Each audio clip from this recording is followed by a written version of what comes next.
આવતીકાલે સાંજે 6 વાગે અમે અમારી યુટ્યુબ ચેનલ પર ખૂબ મહત્વપૂર્ણ વિડીયો લઈને આવી રહ્યા છીએ, જેમાં અમે વાત કરી છે કે આઝાદી પહેલા રજવાડાના સમયકાળનું રાજાશાહી કેવી હતી અને આજના રાજકારણીઓ કઈ રીતે રાજ્ય ચલાવે છે, કઈ રીતે શાસન કરે છે, પ્રજા દ્વારા ચૂંટાયેલા જનપ્રતિનિધિઓ કઈ રીતે શાસન કરે છે અને એ સમયના મહારાજાઓ જેને પોતે ચૂંટણીઓનો કોઈ ભય નહોતો અને છતાં પણ પોતે કેટલું ખંતથી, નીતિમત્તાથી અને એક નિષ્ઠાવાન રાજ્ય વ્યવસ્થાઓને ચલાવતા હતા અને ખૂબ ગંભીર વિષયો ઉપર જે છે એ રાજાઓએ કામ કર્યું હતું, જે આજના નેતાઓ આઝાદીના 75 વર્ષ પછી પણ નથી કરી શક્યા.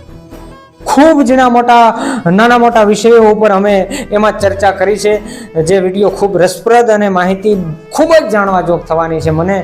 હું આપને આશ્વસ્ત કરવા માંગુ છું કે એવો વિડીયો અથવા તો એવી માહિતી આજ સુધી આપે નહીં સાંભળી હોય, માટે ચેનલ પર નવા હોય તો એમને સબસ્ક્રાઇબ કરી રાખો. એમની લિંક અમે આ શોર્ટના ડિસ્ક્રિપ્શનમાં અને આજની સ્ટોરીમાં લગાવી રહ્યા છીએ, જેથી એ વિડીયોની માહિતી આપને મળે. તો મળીશું એ વિડીયોમાં જ આવતીકાલે સાંજે 6 વાગે. ત્યાં સુધી ધન્યવાદ. રામ રામ.